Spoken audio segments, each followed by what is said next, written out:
Behold the power of the DIY jaw jacker. Boom. Hello everyone, welcome to Backroads Angling. Today I'm going to do another DIY project with you. So I've been out trying out my DIY Ifish Pro that I made a video on about a month or so ago. I'll link that one in the description. It might be helpful to check out that video as well as this one because I'm not going to go as in depth with some of these steps as I did in that original video, because some of the steps are going to be repetitive with that original video. So one of the things as I'm testing out that Ifish Pro that I'm realizing, in the case of panfish or bass, I'm finding that a lot of times they grab the bait, they pull, they set off the flag, they hold it for a second, and then they realize that it's not something they want and they drop it. And so a lot of times I'm not getting the fish. So in that case, I think it's actually ideal to have something more like a jaw jacker or an automatic fisherman, which actually sets the hook for you. I've been thinking about how can I make a DIY jaw jacker. And if you look online, there's a lot of different variations that use the coat hanger technique. So those seem to work pretty well for people. But part of the fun of doing a DIY project, for me anyway, is to come up with something that's different that nobody's ever done before, to do it in a unique way. But now I think I've come up with something that's just right, and I really like it. And at the end of this video, so I've already tried it out, full disclosure. And at the end of this video, I'm going to show you some clips of me using both the DIY Ifish Pro and the DIY jaw jacker, and it'll give you a sense of how they work in real life situations. Anyway, let's go ahead and get started. This is going to be a super easy build. If you saw my DIY Ifish Pro build, this is going to be much easier. I think if you're starting from scratch, it shouldn't take you more than 30 minutes, maybe more like 15 or 20 minutes. It's super easy. So this video is going to be short, and then we're going to cut to the fishing clips. Okay, so first of all, why don't I walk you through everything you're going to need to make this DIY jaw jacker. First thing you're going to need is a 24-inch piece of wood. It's an inch and a half thick. 24 inches actually happens to be the perfect size for my rod, which my rod, I just measured it as 34 inches.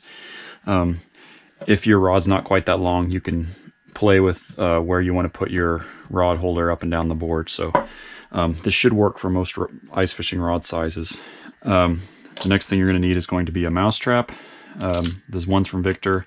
They're going to be a very nice trigger mechanism for this particular jaw jacker. You're going to need some tubing. I use the tubing that's off of my shelving here. Looks like this before I cut it, and you're going to cut it to about a 3.5 to 3 to 3.5 inch piece, which I'm going to show you how to do in a second. You need 2 screws, 1 3/4 inches, and the other one is 3/4 inches. So 1 3/4 and 3/4. And then you need a nail about 3/4 inch to 1 inch long. So I'm showing you 2 different types that would work. This is the type that I use. It's got these grooves in it to keep it from slipping out. I don't know if that's a big deal or not. One like this would work. Just try to get one that has as small a head as possible. I think that's about it.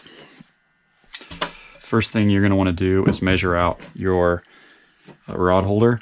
As I showed you in the DIY Ifish Pro video, the way that I do that is I just find the angle that I want it to be at. Let's say I want it to be at an angle like that. And then you can take a pencil, that's the angle I want it, and lay it flat on the board, trace the line like that, and then you have a slanted line, you cut a slant. You want this to be about 3.5 to 3 inches long, or if you have a longer rod holder, just adjust it however you want, but mine is between 3.5 and 3 inches. And that's going to sit right there. And again, based on how long your rod is, adjust the length. Okay, so we just cut our tubing. I put some carpet in there, and that makes it a nice snug fit, especially with these jaw jackers. There's a lot of torque on the handle. I don't want things rattling around when the mechanism goes off.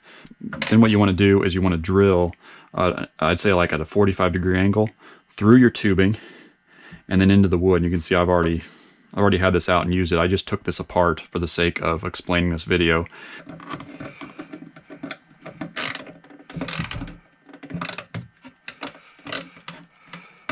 Okay, so that's in place. So now let's fasten down our mousetrap. So I've made some other modifications over here, as you can see. I'll talk about those in a second. So the first thing that I want to do is I want to take my 3/4 inch screw and I want to fasten it. Okay, so it's really tight. The important thing is that the trap is lined up with the end of the wood. You can see I'm just a little bit off, but for the most part it's pretty flush. It's not quite there, but that'll be fine. So the next step is you want to take your kill bar and put it back here, and you can see what the position that's going to be in when the trap is set. And so what I've done is you draw a line right along that edge there so you can see where your kill bar is going to be. And then what you want to do is you want to come just inside that. So I'm just off of center a little bit, and then you want to hammer your nail in there. And I've already done that, so I'm not going to do it again.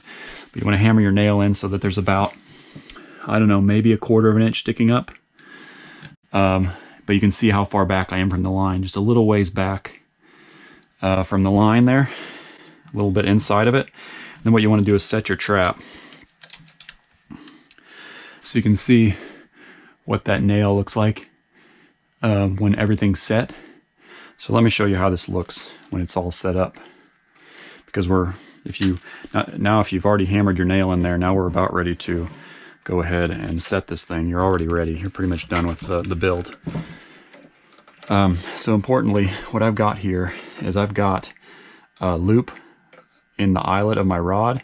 This is a twisty tie that's covered in heavy plastic. You know, sometimes you get electronics, like some cords or something like that, and they use these heavy plastic twisty ties. That's what this feels like.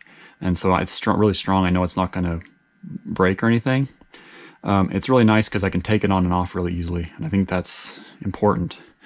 You could also use a zip tie. I tried that. It works just fine. The only thing I don't like about zip ties is if you're out on the ice and you want to get this off of your rod, you have to cut the zip tie, and you might not have something to cut with. So, and it's just not as easy to go back and forth. So you can see how I've got that on the eyelet of my rod there. Just on one of these outside loops there. And so let's go ahead and I'll show you how I set this, and you'll get an idea as to why I cut the top off of the nail. So first thing I do is I set the mouse trap. And you don't want to touch this down here, or it's going to set off. So then what I do is I take the loop and you go underneath the kill bar and over that nail, and you can see how the only thing keeping that loop from slipping off of the nail is this kill bar. So once the kill bar releases, the rod's going to release. And I think now it probably becomes clear as to why I've cut the top off of that nail, because I want it to slip off as cleanly as possible. So one thing I will say is that I tested it with and without the top of the nail cut off. I couldn't see any difference. It worked just as good, even if I didn't cut the top of the nail off. So you can leave it or you can cut it, whichever way. That's all I'm going to say about that. So you can see what I've done here also with on the platform here, the bait platform or whatever you want to call it. This is how it looked like when it came from the factory. So it's got this little hole here. If you drape the line over that hole and pull, it's still going to set really well. It works just fine. But one of the things that I kind of envisioned, and I don't know if that'd be a problem or not, but on a windy day or whatever, the line might have a problem staying on that platform. So what I did was I cut a kind of a heavy straw and I cut it in half, and now there's like a tunnel. So the line just lays on that tunnel so it doesn't blow off or anything. The other thing that I've added is this foam piece here, and that's just kind of as a silencer. I just put that there just to kind of save the trap some wear and tear, and also just for a little bit of silencing, although it is still really loud even with the foam on there. But one thing I will say is it is kind of nice to have that noise, the setting noise, because the other day I was using it and I was far away and I heard that clapping noise, and then that helps you to know that the trap has just gone off. A lot of people put bells on them, so this way you don't even need a bell. You're going to hear that smacking sound when the trap goes off. Okay, so let me show you how this works. So the line just drapes over that straw and it's going down the hole, and then you just get the slightest little pressure from a bite. Boom, you've got them. Okay, and that's all there is to it. Let's do it one more time. So the first step I like to do is to set the trap, Could do it all at once, but it's nice just to have that trap set so you don't have your hands full when you're setting up the loop. So then take your loop, carefully put it over the kill bar and onto the nail, like that. So you can see now it's set. The line drapes over the straw. Fish comes and pulls. Boom, you got them, just like that. Okay, it's a really cool mechanism. And yeah, I hope you enjoy it. So one more thing I want to add about this. So with this jaw jacker, it's setting with so much force, and there's so much pressure being put on the line right around the eyelet here. You don't want to use super flimsy line. So I've got 8-pound test. I think 8 to 10-pound test is nice for this. It's perfect. And if you do want lighter line, you can see how I've tied on some 2-pound test to this 8-pound test. So I've got 2-pound test leader, which is going to be basically invisible to the fish. So now I'm going to cut to those clips of me trying out this DIY jaw jacker. I was also using a DIY Ifish Pro. You're going to get to see that in action as well. Thanks a lot for watching. I hope you enjoyed this DIY jaw jacker build, and yeah, enjoy the fishing footage, and I hope to catch you next time on Backroads Angling. Bye bye. First Ifish Pro right here.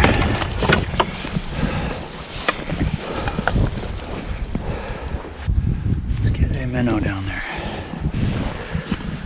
Just gonna put a little one on there. See if they come for it pretty fast like they did last time.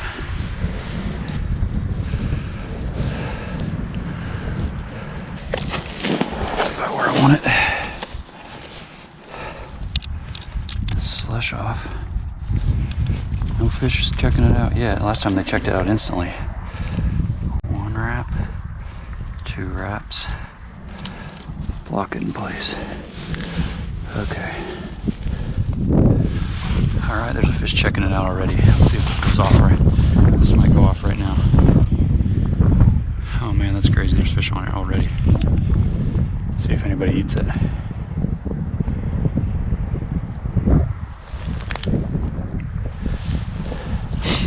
We may get an up close look. Oh, he's getting taken. Yep, there he goes. Sweet. Oh man, I missed him. Did he steal it? That's crazy. He took it right in front of me. Hope he's minnow's still there. Well, it works. That was a pretty good demonstration of how this Ifish Pro works. There's still a mob of fish down there checking it out, so I'm going right back down at them. Right, set it up. See if a fish takes it. Look at all the fish on the screen. That is insane. There's a lively one. No fish down there yet. That's all going to change, I think. Okay. Put that around and set it. Lock it in place.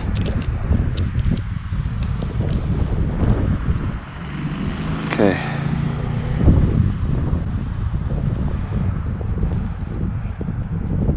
Okay. That'll be sweet if that goes off.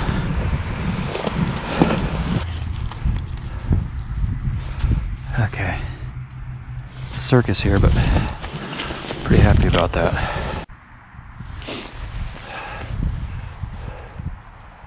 Still haven't been here for very long, but I had so many fish look at it and not take that I thought.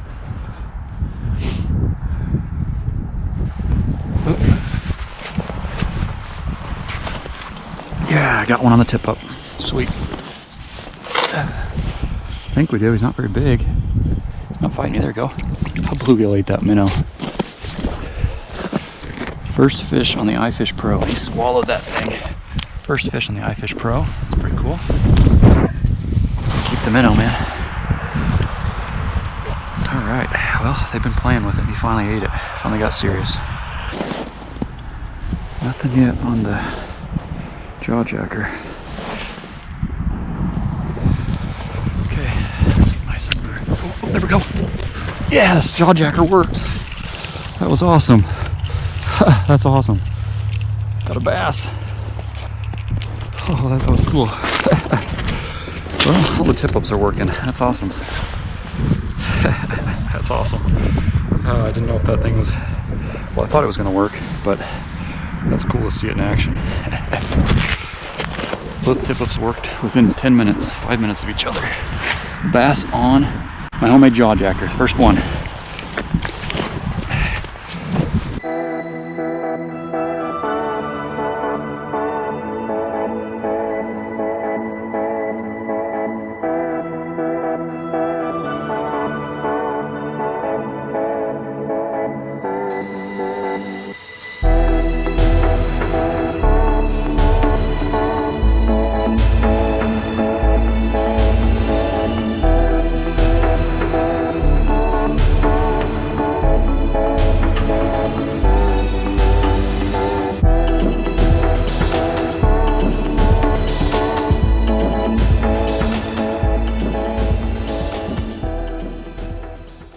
Okay, so there it was.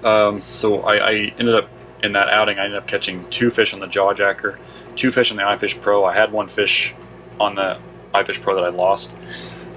So yeah, we got to see both of those in action. They seem to work really well. I'm impressed so far with this jaw jacker, with the sensitivity. And you saw in the video, I caught a nice bass on it, and it had a nice hook set to it. So for something that's so simple, it's awesome that it seems to work really well. So I'm pretty happy with it. I'd like to know what you guys think of it. And I really appreciate you guys, all your feedback and all your support. Thanks a lot for watching Backroads Angling. And I will catch you on the next fishing video. See you later. Hello everyone, and welcome to Backroads Angling. I'm back in the lab with a pen and a pad. Hello everyone, welcome to Backroads Angling. I'm back in my beat laboratory. Behold the power.